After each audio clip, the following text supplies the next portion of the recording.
Bonjour à tous. Aujourd'hui, nous allons parler d'une personne remarquable, c'est-à-dire une photographe de rue qui était également nourrice dans une famille riche de New York et ensuite Chicago. Cette personne s'appelle Viviane Maier. Vous avez ici sa photo. Cette photo autoportrait qu'elle a fait d'elle-même avec son appareil de photo autour du cou. Voilà. Et voilà quelques exemplaires de ce qu'elle a photographié.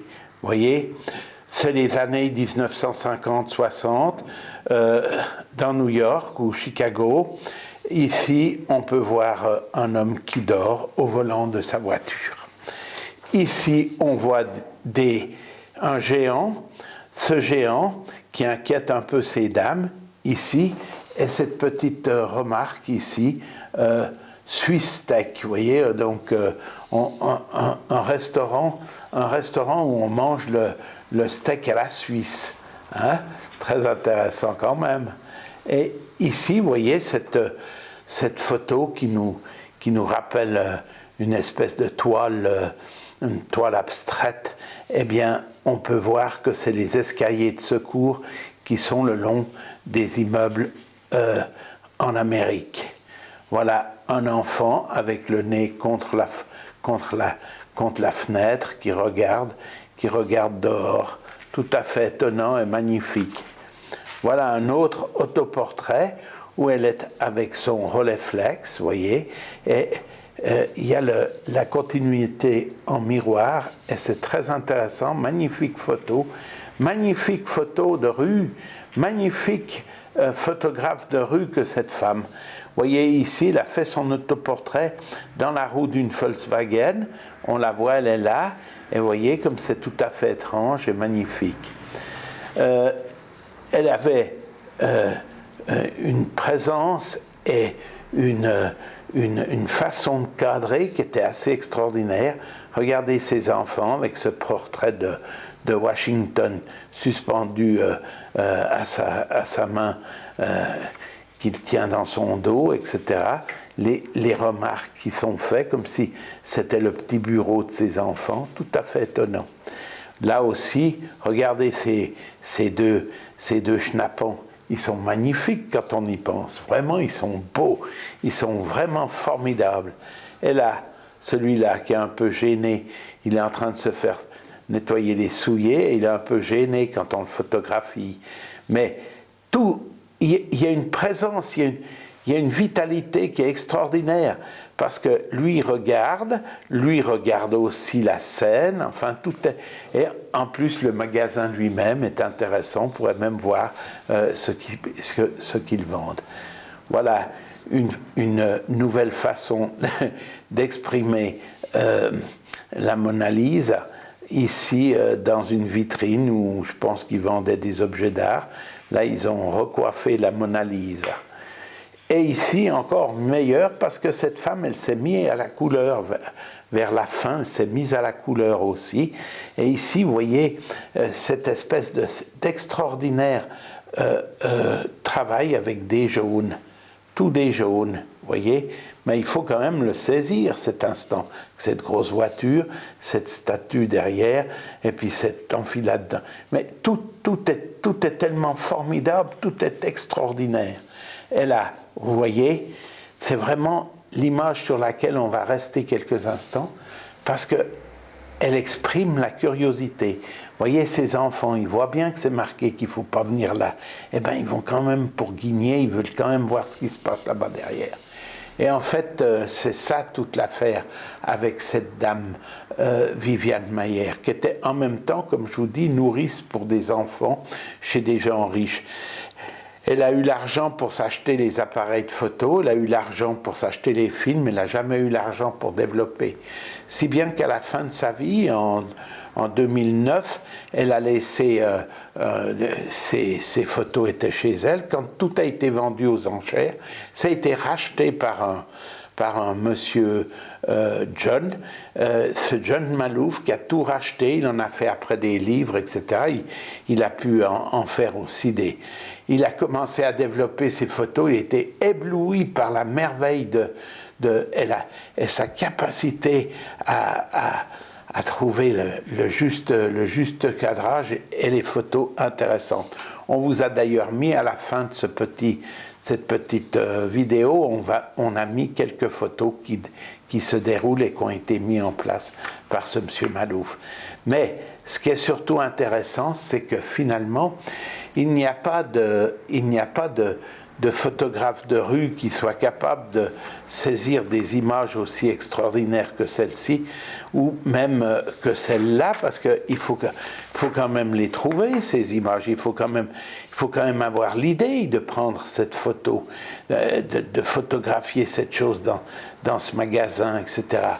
Donc, ce qui l'a conduite à faire tout cela, c'est quand même que cette personne avait un grand talent vis-à-vis de la curiosité. Et finalement, elle était curieuse de vouloir montrer exactement tout ce qu'il y avait à montrer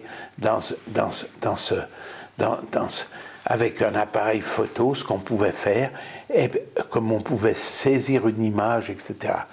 Donc, c'est des moments absolument extraordinaires qui montrent, d'une part, que la curiosité, elle est à la base de notre intelligence, qui nous montre, d'autre part, que par l'image, au moment où on fait parler l'image, on est rentré dans un langage d'iconologie, et il faudra attendre Adi Warburg pour en avoir la constatation complète, mais effectivement, quand vous voyez ces enfants, vous-même vous êtes comme la photographe elle-même, frustré par le fait que vous ne savez pas ce qu'ils vont guigner derrière cette toile, mais qu'est-ce qu'ils vont voir, et surtout le fait que ce soit interdit.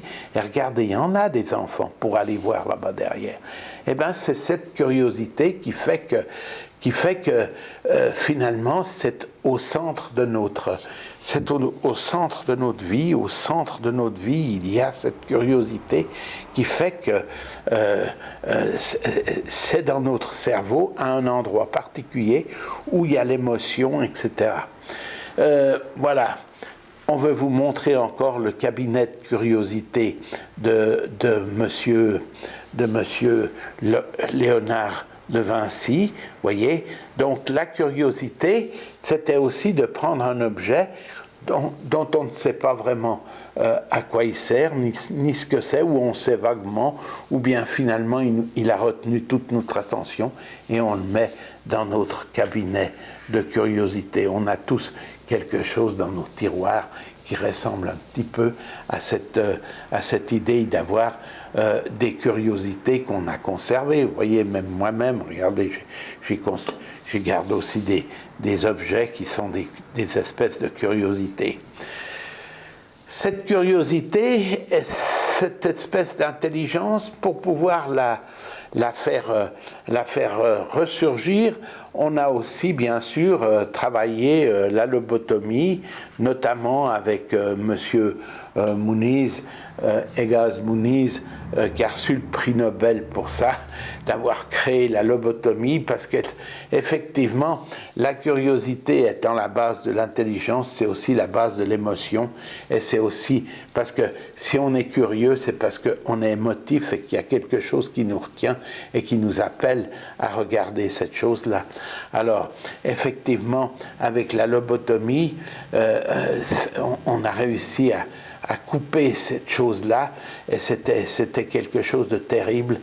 Ce monsieur Dr Freeman, qui a pratiqué plus de 40 000 lobotomies en Amérique, notamment une des filles de Joseph Kennedy, la sœur de John, qui a été lobotomisée, et ils se sont aperçus de l'énormité de la connerie de ce qu'ils avaient fait. C'était quelque chose de terrible. Mais pire que ça, d'autres, en voyant qu'il y avait dans des crânes retrouvés de Néandertal, un certain nombre de personnes dans une tribu avaient tous un trou dans la tête.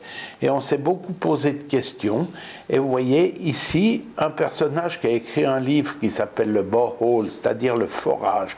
C'est-à-dire que là, on se fait faire un trou dans la tête et ainsi, on aère tout le système et on fait une complication entre le sang et le liquide rachidien, et tout va se passer d'une manière un peu étonnante dans cette situation.